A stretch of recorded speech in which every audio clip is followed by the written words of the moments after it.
Hello साथियों, आपका स्वागत है अपने यूट्यूब चैनल NSH एकेडमी के 2.2 चैनल में। तो अपनी श्रृंखला को आगे बढ़ाते हुए आज हम देखेंगे परिव्यक्त आव्यूह या ट्रांसपोज मैट्रिक्स जिसे बोलते हैं, ठीक है ना। तो देखेंगे इसके क्वेश्चन कैसे सॉल्व होते हैं। तो सबसे पहले इसकी देखते हैं डेफिनेशन, ठीक है।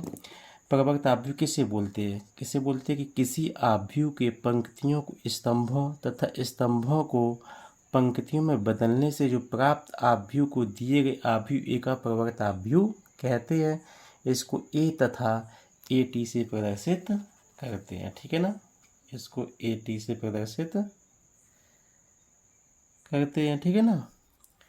तो अब एग्जाम्पल के माध्यम से हम देखते हैं। जैसे एग्जाम्पल हमने लिया है कि ए बराबर आव्यूह 2 1 5 3। कहने का मतलब हमने आपको बताया था कि ये जो खड़ी हुई होती हैं इन्हें क्या बोलते हैं? स्तंभ। और जो लेटे हुए होते हैं उन्हें क्या बोलते हैं? पंक्ति। कहने मतलब क्या हुआ, यदि हम पंक्ति को स्तंभ बना दें या स्तंभ को पंक्ति बना दें तो क्या निकल आएगा अपना ए डैश। बोला तो परिव्यक्त आव्यूह। तो देखना 2 5 ये पंक्ति था, इसको हमने क्या बना दिया? स्तंभ, ठीक है ना। पंक्ति थी, इसको क्या बना दिया? स्तंभ। या बोला कि जो स्तंभ था उसे क्या बना दिया? पंक्ति। क्या था? स्तंभ। क्या बना दिया? पंक्ति। तो आशा करता हूँ ये इतनी बात आपको समझ में आई होगी। हम देखते हैं अगला क्वेश्चन, इसी के माध्यम से क्वेश्चन कैसे सॉल्व होगा, ठीक है ना।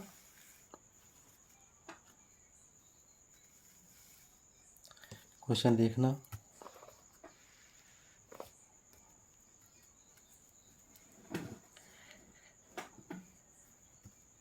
क्वेश्चन जैसे कि हमें दिया गया है,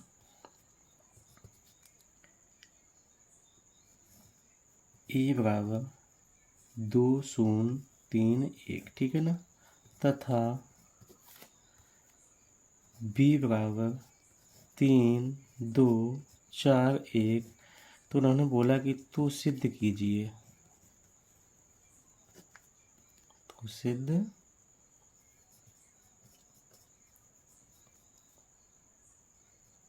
कीजिए। क्या सिद्ध करना हमें? कि ए बी का dash equal B dash into A dash. ये हमको सॉल्व मतलब सिद्ध करना है, ठीक है ना। तो हम गुणा करना तो पिछले वीडियो में सिखा ही चुके हैं आपको। बस यहाँ पे थोड़ा सा बदलाव क्या है कि इसको पलट के मतलब डैश निकाल के तब इसका हमें क्या निकालना है?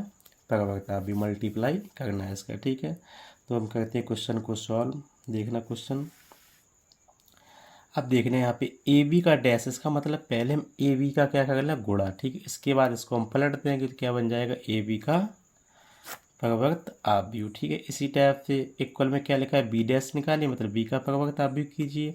ए का कीजिए, उनका जब मल्टीप्लाई होगा मतलब गुणा होगा तो दोनों वैल्यू आपस में आव्यूह कैसे होने चाहिए? समान, ठीक है। तो कीजिए क्वेश्चन सॉल्व। सबसे पहले निकालते हैं हम ए बी, ठीक है। तो ए बी निकाल लीजिए, ए बी। तो अपने पास ए कितना है? 2 0 3 1 इंटू बी की वैल्यू अपने पास कितनी है? 3 2 4 1, ठीक है। अब हमें क्या करना है? इनका गुणा करना हम सिखा चुके हैं। तो आज फिर देखिए अब गुणा कैसे किया जाता है। 7 बनाते हैं कुल मिला के 7। पंक्ति का किस में होता है? स्तंभ में। तो पंक्ति का स्तंभ में गुणा कीजिए। 2 का 3 में कितना होगा? 2 3 6, 3 दूनी 6, ठीक है। अब पहली पंक्ति है, इसी पंक्ति का दूसरे स्तंभ में होगा तो 2 चौका 8, 3 एकम 3, ठीक है। इसी टाइप से पहले आव्यूह की दूसरी पंक्ति और दूसरे आव्यूह की दूसरा पहला स्तंभ, ठीक है। मतलब पंक्ति का स्तंभ है। तो शून्य का जब 3 में क्या होगा? शून्य। 1 का गुणा 2 में कितना होगा? 2। इसी टाइप से इसका जब इसमें करेंगे तो शून्य का 4 में कितना होगा? 4। 1 का में कितना होगा? 1। इस टाइप से हमने जो इसका मल्टीप्लाई किया वो कितना निकला? 6 में 6 जोड़ो कितना हुआ? 12। शून्य में 2 जोड़ दीजिए कितना होगा? 2। 8 में 3 जोड़ दीजिए कितना होगा? 11। 4 में 1 जोड़े कितना होगा? 5। ये हमने क्या निकाला अभी? A B. हमें ऐसा करना ए बी का डैश। तो कीजिए ए बी का डैश मतलब ए बी का परिव्यक्त। हमने क्या बोला था? पंक्ति को स्तंभ में बदलें या फिर स्तंभ को पंक्ति। देखना आपके पास पंक्ति ये है, पंक्ति क्या बनाना? स्तंभ। तो बना दीजिए। 12 11 पंक्ति में थे, हमने किस में लिख दी? स्तंभ। इसी टाइप से दूसरी पंक्ति किस में लिखना है? स्तंभ में। तो 2 5, ठीक है। इतना ही आंसर में बी डैश और ए डैश का गुणा करके प्राप्त करना है। ठीक है, इतनी आंसर आना चाहिए। तो मैं क्या निकालना, बी डैश और ए डैश। ठीक है, देखना निकालिए B dash into A dash. तो बी की वैल्यू अपने पास कितनी थी,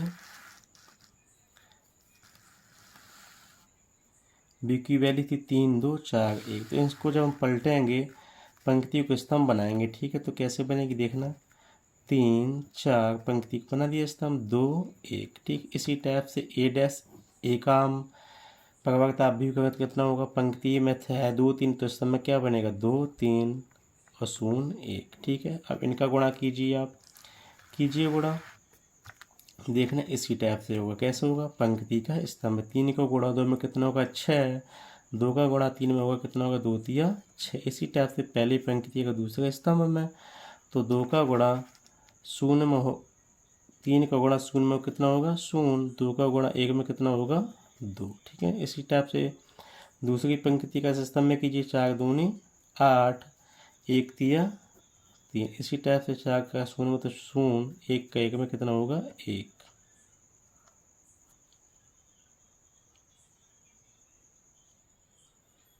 ठीक है ना, तो कीजिए कितना होगा,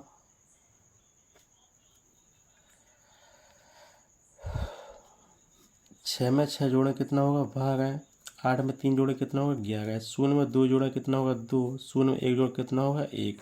आंसर में सेम आना चाहिए। ठीक है, 12 11 2 या कितना आ गया 5। इसका मतलब इसमें गलती हो गई। ठीक है, देखना कहाँ गलती हुई है इसमें, थोड़ा आप लोग भी ध्यान दिया करो कि जब हम इसका सेकंड में मल्टीप्लाई कर, मतलब पहले ये दूसरी पंक्ति का जब दूसरे स्तंभ में गुणा करें तो 0 का गुणा किस में होगा 4 में, कितना आएगा तब 0। ठीक है ना, कितना आएगा 0 आएगा। ठीक है, तो 0 में 1 जोड़े कितना आएगा 1। ठीक है ना, तो यहाँ भी कितना होगा 1। अब आप देख लीजिए ए बी डैश और बी डैश ए डैश आपस में कैसी है, समान। तो लिख देंगे यहाँ पे हम, अतः ए बी का dash whole dash equal B dash into A dash आपस में कैसी है, समान। मतलब हैंस प्रूव्ड इति सिद्धम। हम क्वेश्चन को क्या कर चुके हैं, सिद्ध। इतनी बात आपको भली भांति समझ में आई होगी। ठीक है, अब लाते हैं हम दूसरा क्वेश्चन।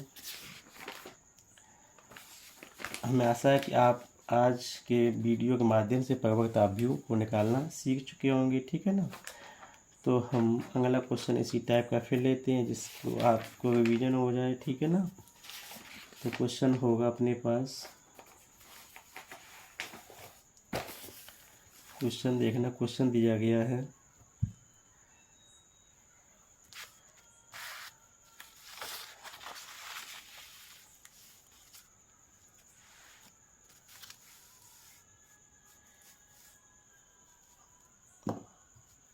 अगला क्वेश्चन है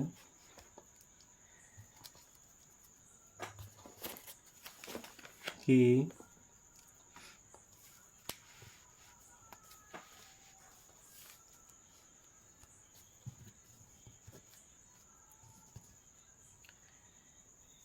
यदि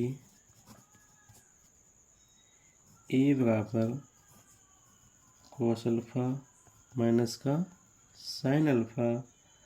sin अल्फा cos अल्फा, ठीक है, हो तो सिद्ध कीजिए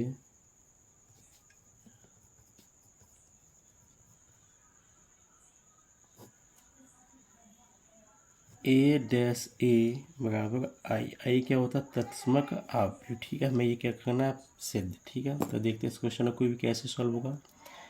ए डैश ए का जो मान निकलेगा वो आई के समान निकलेगा। आई की वैल्यू होती है तत्समक अवयव 1 0 0 1। ठीक है ना, तो देखना आप यहाँ पे क्या निकालना, ए डैश ए। तो सबसे पहले ए का डैश निकालिए, मतलब प्रवर्त कीजिए ए का ट्रांसपोज पंक्ति को स्तंभ में, स्तंभ को पंक्ति में। ठीक है ना, तो देखना ए डैश, तो पंक्ति का हमें क्या बनाना है, स्तंभ। पंक्ति क्या बनाना है, स्तंभ। तो cos अल्फा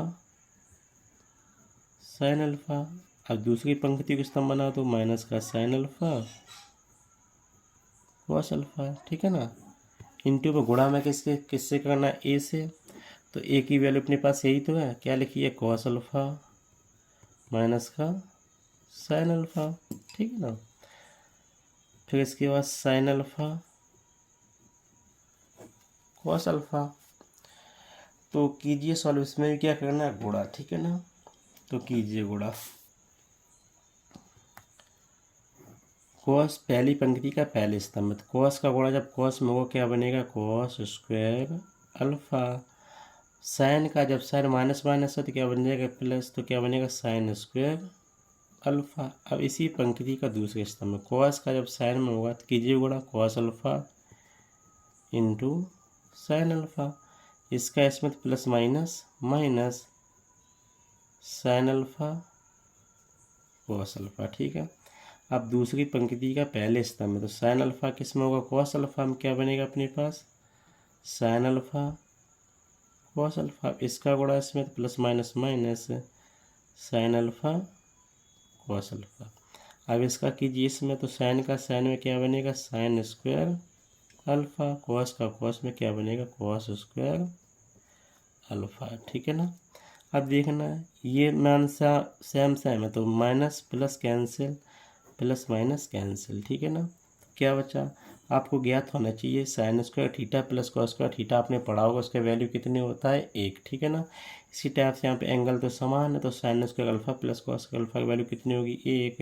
यहाँ जब ये कट चुके आपस में कितना बचेगा, जीरो। यहाँ पे कितना बचेगा, जीरो, या इसकी वैल्यू कितनी होगी, एक। और ये मान किसका होता है, देख लीजिए, ये मान किसका होता है, इसकी वैल्यू एक, ये कट के शून्य आ गया, ये भी कट के शून्य आ गया, इसकी वैल्यू एक। तो ये मान किसका होता है, आई का। बोले तो ये तत्समक आव्यूह होता है।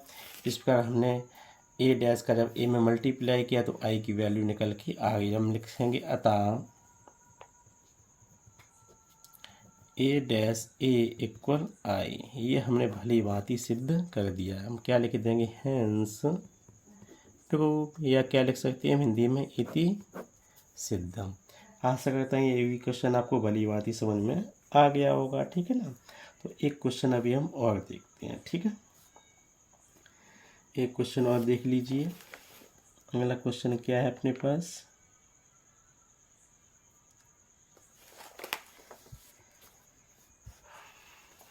अगला क्वेश्चन है, छोटा सा ही क्वेश्चन है। इसमें हमें दिया गया क्वेश्चन में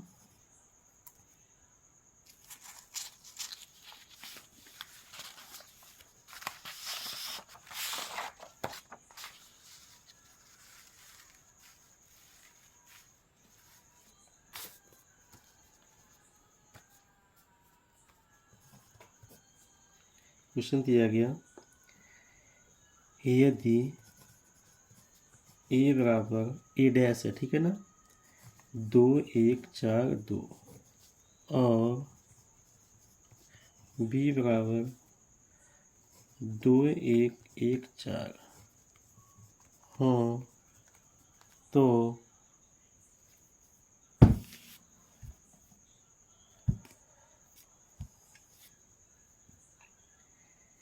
ए प्लस 2b, ठीक है ना। हाँ तो ए प्लस 2b का होल डैश में निकालना है, ठीक है, का मान ज्ञात कीजिए। ये जितने भी क्वेश्चन आपको बताया जाएगा ये सभी बोर्ड एग्जाम में आने की इनकी उम्मीद है, ठीक है ना। सीधा सीधा क्वेश्चन आपको बोर्ड एग्जाम में देखने को मिलेगा। बस जितना पढ़ाया है उतना आप कायदे से समझते जाइए। क्रैश कोर्स के माध्यम से आप क्वेश्चन बताएगा वही इम्पोर्टेंट जो कि परीक्षा में आने की संभावना है, ठीक है ना। तो देखना हमें क्या निकालना है, ए प्लस 2b डैश का मान, ठीक।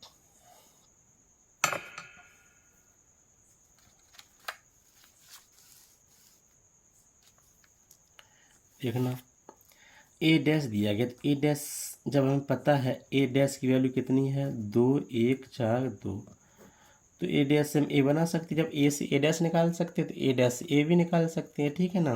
तो इनका भी पंक्ति का स्तंभ, स्तंभ का पंक्ति। पलट दीजिए, 2 4 जब पंक्ति में लिखा है किस में लिखते हैं, स्तंभ में। इसी टाइप से इस पंक्ति किस में लिखते हैं, स्तंभ। इससे हमने क्या पता कर लिया, ए, क्योंकि हमें ए डैश दिया गया था। बी की वैल्यू अपने पास है, तो हम सीधा सीधा निकालेंगे ए प्लस 2b। तो ए की वैल्यू अपने पास कितनी है, 2 4 1 2 प्लस 2। बी की वैल्यू अपने पास कितनी है, 2 1 1 4। ठीक है, तो ये अपने जैसे का तैसा लिख देंगे हम। इस 2 का इस आबी में क्या होगा, गुणा। तो कीजिए गुणा। 2 का 2 में कितना होगा, 2 दूनी 4, 2 एकम 2। फिर 2 का इस दूसरे स्तंभ में 2 एकम 2, 2 चौका 8। ठीक है ना। आगे देखना, इनको अब ऐड करना। पहली पंक्ति को पहले पंक्ति से, दूसरी पंक्ति को दूसरे पंक्ति से, या फिर स्तंभ से। ठीक है ना। पहले स्तंभ को पहले से, दूसरे स्तंभ को दूसरे स्तंभ से जोड़िए। 2 को 4 में जोड़ें कितना आएगा, 6। 4 में 2 जोड़ें कितना आएगा, 6। इसी टाइप से 2 को जब 1 में जोड़ें कितना होगा, 3। 2 को 8 में जोड़ें कितना होगा, 10। ठीक है, ये अपना निकला था a प्लस 2b। हमें निकालना क्या, a प्लस 2b का डैश। ठीक है, a प्लस 2b का परफेक्ट बोले या फिर ट्रांसपोज बोले, बात एक ही है। ठीक है ना। तो निकालिए। अब पंक्तियों में किस में बदलना है, स्तंभ में। तो पंक्ति में कितना लिखा, 6 3। स्तंभ में लिख दीजिए 6 3। यहाँ पंक्ति में कितना लिखा, 6 10। तो स्तंभ में कितना लिखेंगे, 6 10। तो आशा करता हूँ आज जो हमने क्वेश्चन बताएंगे ट्रांसपोज मतलब प्रवर्त आव्यूह की, ये आपको भली भांति समझ में आए होंगे। ठीक है, अगले वीडियोज में हम देखेंगे इनवर्स मतलब प्रतिलोम होता ना, जो ए इनवर्स निकालना। ठीक है, वो हम सीखेंगे। ठीक है, तो आशा करता हूँ ये भली बात क्वेश्चन आपको समझ में आए हैं। यदि क्वेश्चन आपको समझ में आए तो वीडियो को लाइक कीजिए, चैनल को सब्सक्राइब कीजिए, लोगों के साथ वीडियो को शेयर भी कीजिए। ठीक है, तो कल मिलते हैं नेक्स्ट वीडियो के साथ। तब तक के लिए जय हिंद, धन्यवाद।